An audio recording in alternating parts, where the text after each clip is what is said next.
अरब में ईद का जश्न मन रहा है, लेकिन ईरान में प्रतिशोध की आग जल रही है और उस आग में ईरान भी लगातार जल रहा है। इससे पहले कि ईरान इजराइल पर अपने टारगेट्स को सेट कर हमले शुरू करे, इजराइल ने पलटवार करना शुरू कर दिया है। नमस्कार, मैं हूं मधुरेंद्र कुमार और आप देख रहे हैं मेरे साथ रणनीति। और आज हम रणनीति में आपको ये बतलाने वाले हैं कि किस तरह से ईरान के अटैक का इंतजार किए बिना ही इजराइल ने पलटवार शुरू कर दिया। पहले तो उसने हिजबुल्लाह के एक ठिकाने को टारगेट करना शुरू किया और सीधे तौर पर हमने देखा कि किस तरह से उसके स्टिल फाइटर्स लेबनान में घुसकर हिजबुल्लाह के एक ठिकाने को उड़ा रहे हैं। लेकिन इसके अलावा भी कई फ्रंट इजराइल ने ईरान के खिलाफ खोल दिया है और बैकअप में अमेरिका का साथ उसे भरपूर मिल रहा है। हफ्ते भर के भीतर देखें तो ईरान में दूसरा बड़ा आतंकी हमला हुआ है और इस हमले में एक बार फिर से तकरीबन दर्जन भर ईरान के सुरक्षाकर्मी मारे गए हैं। यह हमला किसी और ने नहीं बल्कि जैसे अल अदल ने किया है, जी हाँ, उसी आतंकी संगठन ने किया है जिसका बेस पाकिस्तान में है, जिस पर ईरान ने एयर स्ट्राइक किया था। लेकिन आप देखिए तो हफ्ते भर के भीतर ही दूसरा बड़ा आतंकी हमला जो है वो करने में जैसे अल अदल ने ईरान की ज़मीन पर कामयाबी हासिल की है। 3-4 दिन पहले ही हमने देखा था कि किस तरह से सिस्तान और बलूचिस्तान के कई मिलिट्री ठिकानों को जैसे अल अदल के आतंकियों ने दहलाया था। और ये माना जा रहा है कि हमला सिर्फ जैसे अल अदल पाकिस्तान की ज़मीन पर पाकिस्तान के ISI या फिर पाकिस्तान की आर्मी के सह पर नहीं कर रहा, बल्कि इसके पीछे कोई और नहीं, अमेरिका है। वही अमेरिका जो पाकिस्तान के साथ अपने सामरिक संबंधों को फिर से पटरी पर लाने की कोशिशों में जुटा हुआ है। और इस बाबत हमने देखा कि किस तरह से बाइडेन ने खास तौर पर शहबाज शरीफ को खत भी लिखा था, अपने पार्टनरशिप को बढ़ाने की बात की थी। तो ये माना जा रहा है ईरान में कई ऐसे स्ट्रेटजिक पॉइंट ऑफ व्यू से देखा जा रहा है कि जैसे अल अदल का जो लगातार हमला बढ़ रहा है, उस हमले के पीछे कोई और नहीं बल्कि अमेरिका का एक सुपर प्लान हो सकता है। वहीं दूसरी तरफ आप देखिए सीरिया में, तो हम जानते हैं कि किस तरह से सीरिया के राजधानी को पूरी तरह से हिलाते हुए जो इजराइल के फाइटर जेट हैं उन्होंने ईरान के टॉप कमांडर जहीदी को मौत की नींद सुला दिया। उसके साथ 13 लोग मारे गए, लगभग इसके साथ साथ 7 अन्य कमांडर ही मारे गए।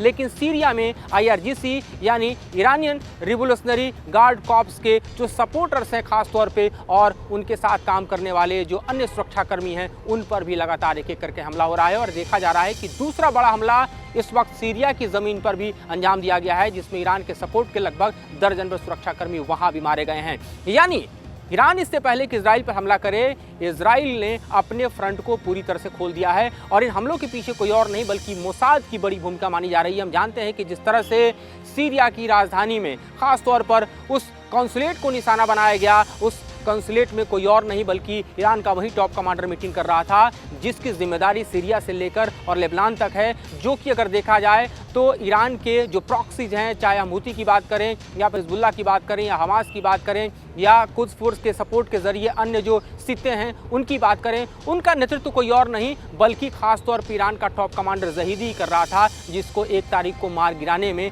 सफलता हासिल की गई। और उसके बाद हाथ खड़ा कर दिया अमेरिका ने भी, उसके बाद इजराइल ने भी हाथ खड़ा कर दिया कि इसके पीछे उसकी कोई भूमिका नहीं है। लेकिन ये सर्वविदित है कि गोलान हाइट से जो इजराइल के फाइटर जेट्स हैं उन्होंने ही कॉन्सुलेट को टारगेट किया था और उसमें टॉप कमांडर उसका मारा गया। सबसे बड़ी बात कि मोसाद लगातार उसको ट्रैक कर रहा था। ये भी बताया जा रहा है कि हमास ने जो हमला किया था इजराइल के ऊपर, उसके पीछे भी अगर कोई ब्रेन चाइल्ड था तो दरअसल ईरान का टॉप कमांडर जहीदी था। उसकी मौत का बदला लेने के लिए ईरान लगातार इजराइल के ऊपर जो है वो प्रेशर बढ़ा रहा है। लगातार ईरान की तरफ से कहा जा रहा है कोई और नहीं बल्कि ईरान के सुप्रीम लीडर, जी हाँ, अयतुल्लाह खुमैनी ने कई बार कई मंचों से कह दिया कि ये बदला वो इजराइल से लेकर रहेंगे, इजराइल को खाली हाथ नहीं जाने दिया जाएगा। अमेरिका को भी ईरान इस बाबत धमका चुका है।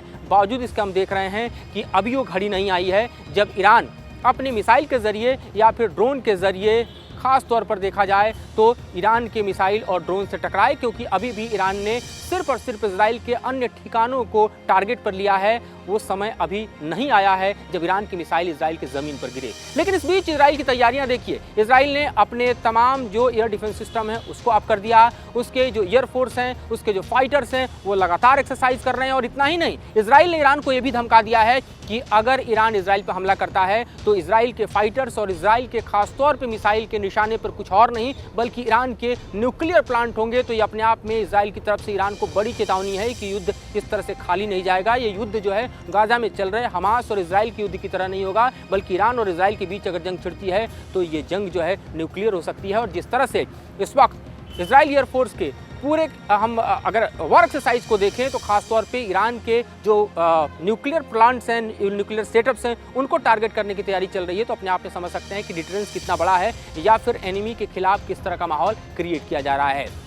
इसके साथ ही देखिए तो जंग के इस मैदान में इस वक्त अगर ईरान और इजराइल उतरते हैं तो जाहिर तौर पे जो ईरान की तैयारी है उसमें उसके बैलिस्टिक और क्रूज मिसाइल लगभग 2 से 5 मैक की रफ्तार से 2000 किलोमीटर तक के टारगेट को टच कर सकते हैं। उनको दरअसल इजराइल के खिलाफ ईरान ने तैयार कर रखा है और इसके अलावा उसके कामिकाजी ड्रोन भी जो हैं वो भी पूरी तरह से तैयार हैं, जिससे निपटने के लिए इजराइल पहले ही अपने जो GPS लोकेशन से उनको ऑफ कर चुका है। यानी अगर ईरान का मिसाइल इजराइल की तरफ आता है तो वो अपने टारगेट को हिट नहीं कर पाएगा क्योंकि उसको GPS लोकेशन नहीं मिलेगा। इसके अलावा जो बड़ी तैयारियां इजराइल में वो भी दिखाई दे रही हैं। इजराइल ने अपने तमाम फोर्सेज या फिर बैकअप जो फोर्सेज हैं उनकी छुट्टियां कैंसिल कर दी। उसके अलावा ये भी देखा जा रहा है कि इजराइल ने अपने जो डिप्लॉयमेंट्स हैं उनको लेबनान बॉर्डर की तरफ बढ़ाया है और खासतौर पे खान यूनुस जो कि गाजा का हिस्सा है वहां से फोर्सेज को पुल किया गया है और उन्हें लेबनान बॉर्डर की तरफ बढ़ाया जा रहा है क्योंकि लेबनान की तरफ ही असली लड़ाई होगी। अगर ग्राउंड पर लड़ाई की बात करें, क्योंकि हिजबुल्लाह लगभग 30,000 लड़ाकों को लेकर लेबनान की ज़मीन पर बैठा है और उसके पास जो मिसाइलों का ज़खीरा है, जो रॉकेट का ज़खीरा है, वो भी लगभग 1.25 लाख से 1.5 लाख की संख्या में है।